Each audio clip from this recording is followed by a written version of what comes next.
That's my mama. Hey, where she get it from? Hey, throw your hood up. Throw your hood up,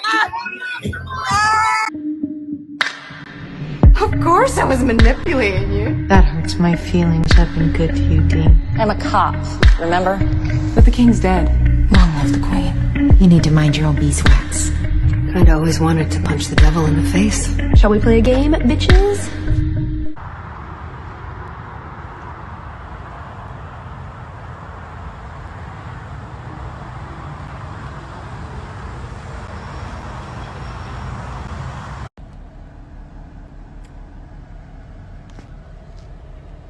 Oh yeah, oh yeah, oh yeah.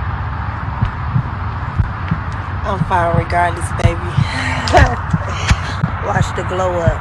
It all starts from here on out. Peace. Grandmother behind bars accused of killing her own granddaughter. Police say it started with a family fight involving 3 different generations of women. And it's been a hard day for everyone.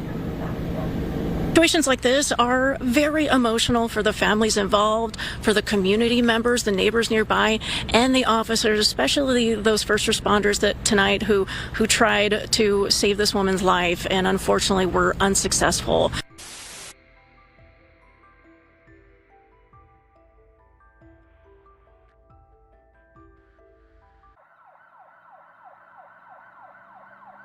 "31-year-old Laria Elliott was a vibrant, outgoing woman whose infectious smile and bubbly personality made her a natural presence both in person and online.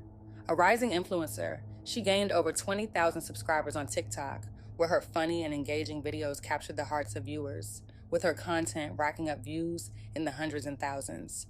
Laria's ambition and creativity made it clear that her dream of pursuing content creation full-time was within reach, and it seemed only a matter of time before she would leave her 9-to-5 job as a detention officer at Maricopa County, Arizona, to fully embrace her passion. Hit you like this here. Mang, leg up. One arm on neck, one arm on frontal. Your frontal off. Neil, 3 days later, you in front of his mom's house crying. He asking you why you being weird. Why you being weird to me? You said you wanted to get married. When I say that, when you had the leg up with your hand on my neck and the hand on the frontal, and you was telling me shit. I want to marry you. I want to change your life. I want you to get a life insurance policy on me because I'm running these streets real stupid. That's what I heard you say. Born in Detroit and raised in Arizona, Laria worked tirelessly throughout her life to build a diverse and meaningful career. She held various roles, including caregiver, mental health counselor, preschool teacher, and most recently a correctional officer. She also ventured into side hustles, selling handmade jewelry on Etsy and offering hair and nail services. Despite her many accomplishments, Laria's true passion was content creation, where her creativity, humor, and vibrant energy set her apart and drew a loyal following.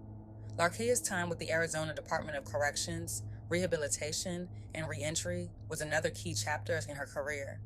From October 14th, 2019 to August 14th, 2020, she served as a correctional officer at Lewis State Prison, a role in which she demonstrated professionalism and commitment. While corrections was just one part of her diverse career journey, it reflected her dedication to her work and her desire to contribute meaningfully to her community. Life seemed to be falling into place. With her entrepreneurial dreams and growing presence as an influencer, she was on the cusp of something big. Her plans of working for herself full-time and embracing a career that allowed her to shine were finally taking shape. But as is often the case, no one could have foreseen the dark and tragic turn her life would soon take. What started as a promising journey toward independence and success would soon be overshadowed by a series of events that would forever change her family and leave her loved ones grappling with a heart-wrenching loss. Just after 4 p.m. on December 15th, 2024, officers responded to a call regarding a shooting at a home near Baseline and Miller Roads. Upon entering the residence, they were met with a chaotic scene, finding an unresponsive adult female lying on the floor. The situation quickly escalated as authorities assessed the scene, marking the beginning of a tragic investigation into the events that led to this devastating discovery. They say that this all started this afternoon, just after 4 o'clock, with a shooting call to 911. And during that call, they could hear yelling in the background.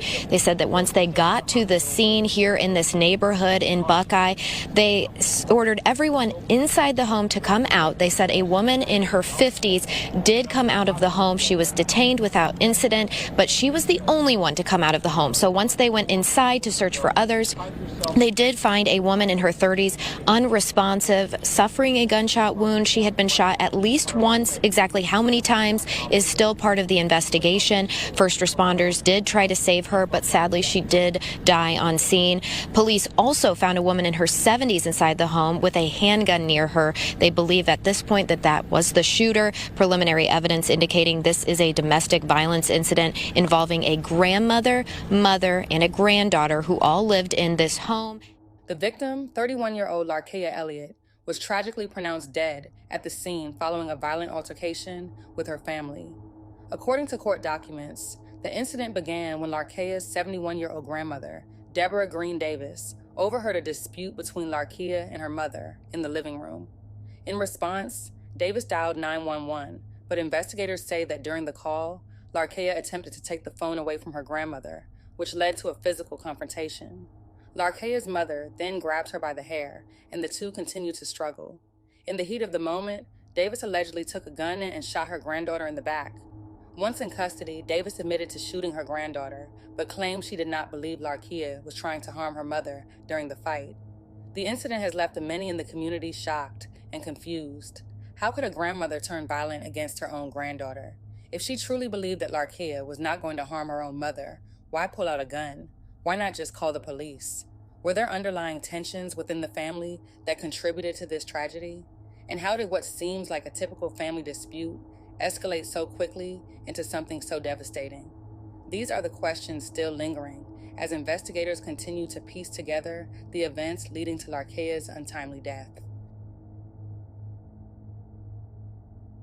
Laria was on the verge of leaving her 9-to-5 job to fully embrace her dream of becoming a full-time influencer, a career that allowed her vibrant personality to shine. However, her personal life was far from simple. In recent years, Laria had adopted a more holistic lifestyle, embracing her natural beauty and beginning her journey of growing locks, all while deepening her knowledge of Black history and health. Despite the growth in her personal interests and passions, tensions at home were mounting. Although Laria frequently expressed love for her mother, Tanisha, and her grandmother, Deborah, their relationship was often strained.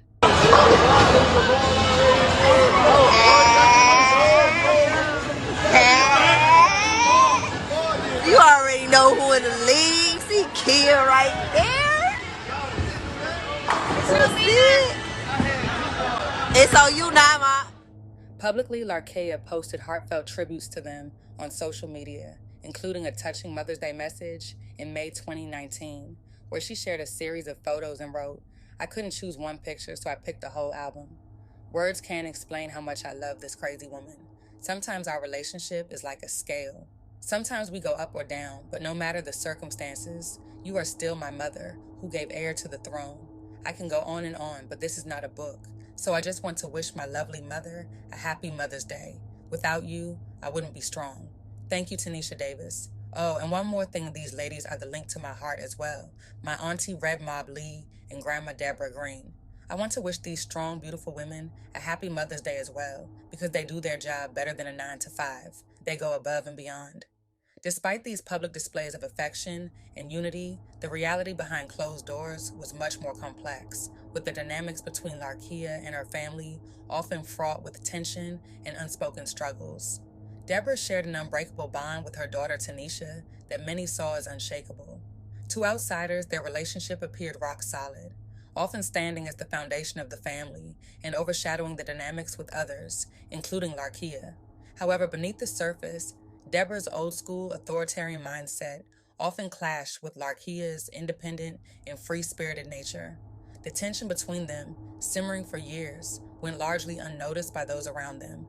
No one could have predicted that these mounting struggles would ultimately explode into a heartbreaking and deadly tragedy, forever changing the course of their family's story.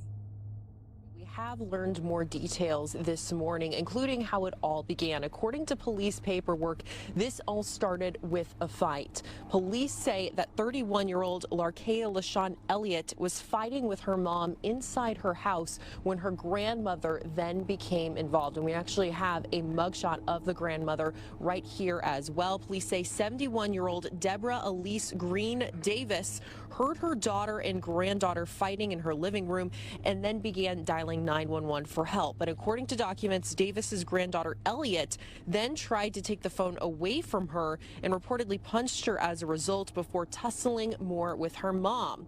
Now that's when officers say Davis brought out a handgun and shot her granddaughter in the back. And when first responders arrived to this home, this is off of 254th Avenue in Carson, they tried to help Elliott, but she died before being transported to the hospital.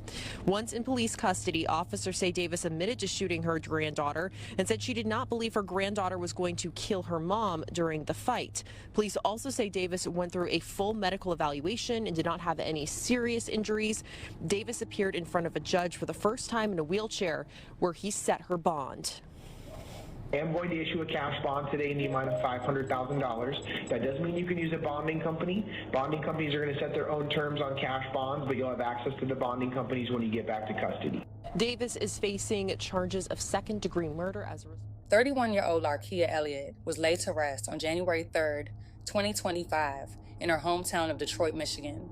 This tragic story serves as a stark reminder of how unresolved family tensions, when left unchecked, can escalate to devastating consequences. It highlights the importance of communication, emotional regulation, and seeking help when difficult family dynamics arise. The conflict between Laria's independent spirit and her grandmother's authoritative mindset, combined with a series of unfortunate events, ultimately led to a senseless and preventable loss of life. This story underscores the need for families to address underlying issues, maintain healthy boundaries, and prioritize emotional well-being to avoid destructive outcomes. It also serves as a cautionary tale about how quickly situations can spiral out of control, especially in emotionally charged environments. Rest in peace, Laria Elliott.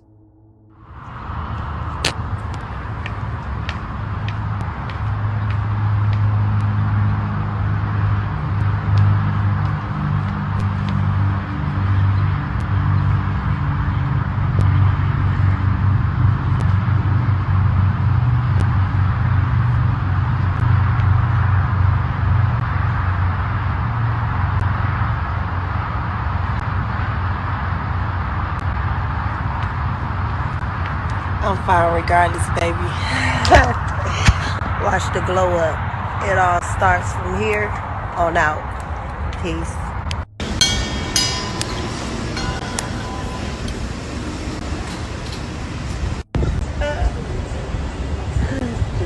Look at it. It's the helmet for me. I am.